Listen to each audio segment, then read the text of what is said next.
back to Speaking with Confidence. The podcast helps you build the soft skills that lead to real results.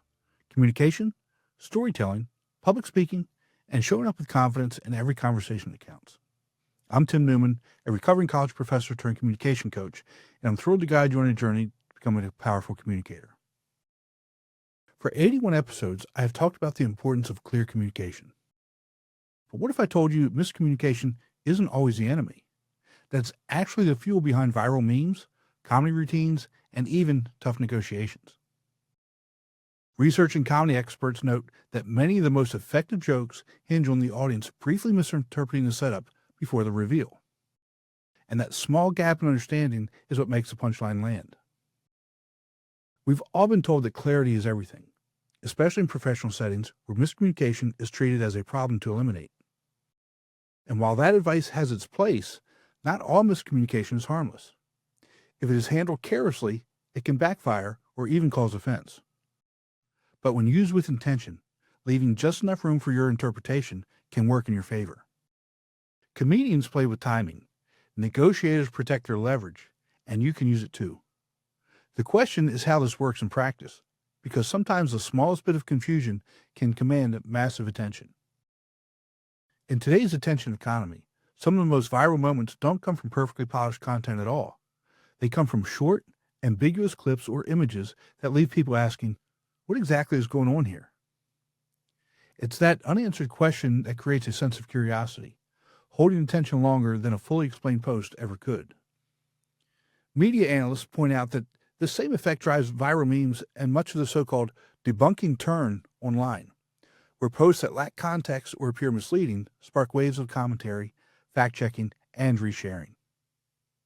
It's the very structure of ambiguity that fuels this interaction. Meme culture thrives on this open space. Take popular image formats like distracted boyfriend or woman yelling at cat by themselves. They don't provide captions or instructions. Instead, they invite audiences to project their own interpretations, remix them endlessly, and pass them along. And this really ties into episode 80, where I talk about where people get stories from. Research and media analysts suggest that when content remains partially specified, people are more likely to contribute their own meaning, whether that's writing captions, debating explanations, or using the template in creative new contexts. That participatory loop is what keeps these memes in circulation far longer than content whose meaning is locked down right from the start. This same principle appears in strategy. Marketing research notes that brands sometimes post playful or open-ended messages not to clarify, but to provoke discussion. And when a post leaves room for multiple interpretations, audiences fill in the blanks, tag friends, and effectively co-create the conversation around the brand. Analysts highlight cases where deliberately ambiguous or provocative campaigns drew significant attention precisely because they resisted tidy explanations, transforming followers into active participants. And comedy operates on very similar mechanics. Researchers in humor and communication explain that many jokes hinge on misunderstanding. The setup steers the audience toward one interpretation, only for the punchline to reveal another. It's that sudden shift. The realization you guessed wrong is what produces the laugh. If everything were perfectly transparent from the start, there would be no surprise to release. And studies on curiosity and what scholars call epistemic emotions support this. Partial information, whether it sparks surprise, confusion, or puzzlement, nudges us to investigate and stay engaged.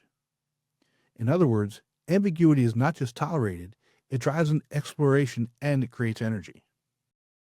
And while it explains why memes spread and jokes land, the same logic turns out to be incredibly useful in situations that carry much higher stakes. In business, leaders and organizations often turn to what communication scholars call strategic ambiguity. Rather than laying out every detail in concrete terms, they frame goals or roles in ways that leave room for interpretation. Research in organizational communication shows that this can be powerful. Vague, value-forward language often attracts different kinds of participants because it allows people to imagine themselves as a fit. In hiring, for example, instead of specifying line-by-line technical requirements, companies sometimes emphasize qualities like creativity or adaptability. And according to Eisenberg's work on ambiguity as a strategy, this deliberate openness helps align broad groups of people around shared values without locking the organization into one rigid definition of success. And negotiation operates on a similar principle. LinkedIn's research into common missteps in negotiations highlights ambiguous phrases such as, "we'll need this soon," can frustrate communication if left unmanaged. But those same phrases can also be used purposely to keep timelines flexible and to maintain leverage. Negotiators who avoid overcommitting too early preserve room to maneuver while still signaling urgency. The difference lies in whether ambiguity is employed haphazardly or strategically. Marketing strategists point out that aspirational language works in much the same way. Open-ended slogans and campaigns that suggest ideas without nailing them down give audiences the space to personalize the message. And content experts studying the attention economy argue that phrases like innovative, transformative, or revolutionary capture attention precisely because they resist strict definitions. Rather than limiting interpretation, they invite participation, allowing each audience member to attach their own significance. Leaders also talk about the cone of possibility. This approach starts with broad, flexible directives that can adapt to shifting circumstances while steadily narrowing toward specific goals. Research on uncertainty and strategy suggests this method encourages more creative solutions. By not dictating the path in advance, managers open space for innovation that might otherwise be shut down by rigid instructions. And ambiguity isn't confined only to organizational life. In fact, understanding how it can shape perception, create tension, and hold attention is crucial to fields far beyond business or leadership. Some professions use misunderstanding not as an obstacle, but as a central tool, turning the risk of misinterpretation into a deliberate technique for impact. Comedy shows how misunderstanding can be sharpened into a craft. Watch any top comedian and you'll notice they don't just throw out punchlines. They create moments of confusion on purpose. When an audience briefly believes one premise, only to have it overturned, the resulting surprise drives the laugh. Industry writers and practitioners point out that our brains light up at the shift because humor often lands not when things make sense, but when they are misread and then reframed. A classic example of this is from Abbott and Costello with their Who's on First routine. Sitcoms provide some of the clearest evidence. Observers in the comedy writing community note that misunderstanding is one of the oldest and most reliable engines for situational humor. Characters in shows like Friends or The Office often earn laughs by taking a line too literally or missing an obvious cue. Those mistakes are not sloppy writing. They are intentional structures designed to prolong tension till the release of recognition. Classic figures like Charlie Chaplin or Rowan Atkinson's Mr. Bean built entire acts on similar principles, playing with physical cues that suggest one outcome before subverting it with another. Timing plays a huge role, and both performers and researchers agree on its importance. Comedians stretch the setup so the audience leans into one assumption, then deliver the twist at just the right beat. Pauses and silence can be as carefully placed as words. Experts highlight timing, empathy for an audience thinks, and precision of wording as essential tools.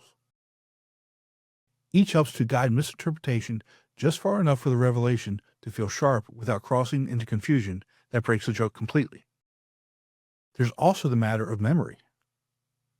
Recent communication research on confusion and frustration shows that unresolved moments can prompt deeper engagement because the audience works harder to make sense of what's unfinished. That's why a paradoxical line or half-answered setup can echo in someone's mind long after the show ends. And by leaving small gaps open, comedians increase the odds that lines are remembered, repeated, and retold. Improvisers and sketch writers use the same playbook. Rather than fixing the misunderstanding, they allow it to grow, fueling escalation. Analysts of hit comedy sketches consistently note that the funniest moments are often built not on clever wordplay alone, but on shared misreadings that spin further out of control. And all of this shows that misunderstanding handled with precision isn't an accident at all. It's a deliberate strategy. And as we pull the lens back from comedy, the broader point becomes clear. How we use miscommunication can determine whether it undermines a message or makes it unforgettable. Strategic miscommunication isn't careless. It's intentional. And skilled communicators know when to leave space that draws people in and when to lock down the details. But it does come with limits. As communication scholars like John Tomlinson note, ambiguity that relies on stereotypes or targets protected groups can cause real harm, with consequences that extend far beyond a failed joke or campaign. If you want to test this approach, research on confusion and ambiguity suggests a simple rule. Open with a curiosity gap or partial premise to spark engagement. Then resolve it when appropriate, while always respecting your audience's norms. Remember, we're looking for progress, not perfection. That's all for today. Be sure to visit speakingwithconfidencepodcast.com to get your free ebook, The Top 21 Challenges for Public Speakers and How to Overcome Them. You can also register for the Formula for Public Speaking course. Always remember, your voice has the power to change the world. We'll talk to you next time. Take care.